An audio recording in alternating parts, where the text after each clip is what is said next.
लेकिन अब बात छत्तीसगढ़ की भी कर लेते हैं, क्योंकि छत्तीसगढ़ में प्रचार का शोर थमने वाला है थोड़ी देर बाद, क्योंकि शाम 5 बजे के बाद वहां चुनाव प्रचार पर रोक है। प्रचार खत्म होने में अब 1 घंटे से भी कम का वक्त बाकी है। 17 नवंबर को दूसरे चरण में 70 सीटों पर वोटिंग होनी है। अमित शाह समेत सभी दिग्गज मैदान में उतरे हुए हैं। तो अब 1 घंटे से भी कम का समय बचा हुआ है, क्योंकि 5 बजे वहां पर चुनाव प्रचार थम जाएगा।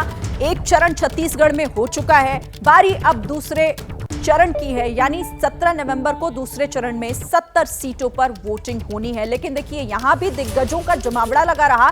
छत्तीसगढ़ में कैसे प्रधानमंत्री नरेंद्र मोदी चुनाव प्रचार में जुटे, आपको दिखाते हैं वही पूरा लेखा जोखा। देखिए, 5 दिन में 5 जिले और 2 रैलियां यहां प्रधानमंत्री नरेंद्र मोदी ने की हैं। चुनाव प्रचार प्रधानमंत्री नरेंद्र मोदी का छत्तीसगढ़ के राज्य में। अब केंद्रीय गृह मंत्री अमित शाह ने क्या कुछ किया, किस तरीके से प्रचार किया।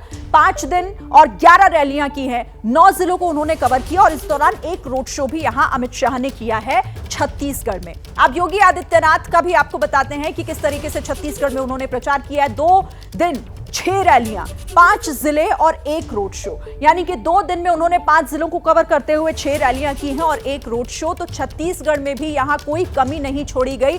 अब तो क्योंकि देखिए, कुछ घंटे, महज घंटा भर भी नहीं बचा है। सीधे रविकांत के पास आपको लिए चलते हैं। रविकांत, दिग्गजों ने पूरी झोंकी ताकत। अब कुछ मिनट्स अगर कहूं तो गलत नहीं होगा, क्योंकि आखिरी दौर चल रहा है चुनाव प्रचार का।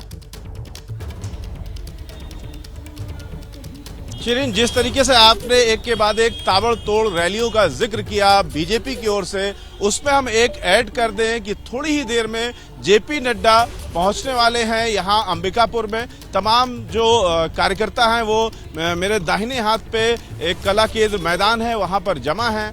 इस समय बात करने के लिए मेरे वाम अंग में कांग्रेस के कार्यकर्ता हैं और दाहिने विराजमान हैं बीजेपी के कार्यकर्ता। यहां से जो सीट है वो हाई प्रोफाइल सीट है टीएस सिंह बाबा की। आप लोग बताइए, क्या टीएस सिंह देव जीत रहे हैं, हार रहे हैं, क्यों? बड़ी आसानी से टीएस सिंह देव जी जीत रहे हैं। पहला चुनाव 1000 के न्यूनतम मार्जिन से जीते थे, दूसरा 20,000 से, तीसरा 40,000 से। काम किया है, जनता का भरोसा जीता है। जनता के मन में टीएस सिंह देव के प्रति जो आदर है, जो काम और आदर, महाराजा भी हैं यहाँ के, तो एक आदर की भी बात बनती है। सरगुजा के महाराजा हैं टीएस सिंह देव। आप लोग बताइए कि आपका कैंडिडेट क्यों जीतेगा? हमारा कैंडिडेट इसलिए जीतेगा, जो वादे करके यहाँ के बाबा जो घोषणा पत्र लेकर के आए थे, गंगा जल लेकर के इन्होंने कसम खाई थी, घोषणा पत्र बनाया था। उस घोषणा पत्र के बारे में उनका खुद का स्टेटमेंट आया कि हम उसको पूरा करने में विफल रहे हैं। कई बार मीडिया में उनकी बातें आ चुकी हैं। भूपेश सिंह बघेल एक के बाद एक दूसरे चुनाव में वादे कर रहे हैं। गृह लक्ष्मी योजना का वादा किया है, यहाँ पर 2 संभाग बनाने की भी बात की उन्होंने, कमिश्नरी नहीं बनेगी। देखिए, भूपेश बघेल तो सरगुजा संभाग में कोई सब्जेक्ट ही नहीं है। वो प्रदेश के मुख्यमंत्री जरूर हो सकते हैं, जिन्होंने भरोसा बिल्कुल तोड़ दिया है पूरे प्रदेशवासियों का। सरगुजा संभाग में जो भी महत्व है कांग्रेस पक्ष से, वो टीएस बाबा का है। तो टीएस बाबा का लोग नाम ले रहे हैं शिरीन, लेकिन मुकाबला छत्तीसगढ़ में बेहद टक्कर का है। बेहद टक्कर का मुकाबला, लेकिन इसमें कौन जीतेगा और कौन फेल हो जाएगा जनता की नजरों में, ये तो ईवीएम में कैद हो जाएगा।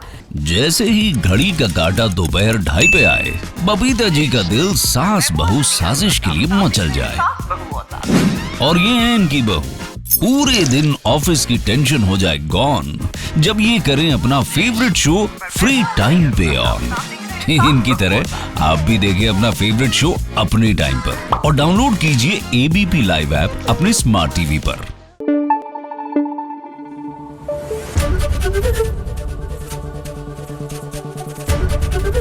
एबीपी न्यूज आपको रखे आगे।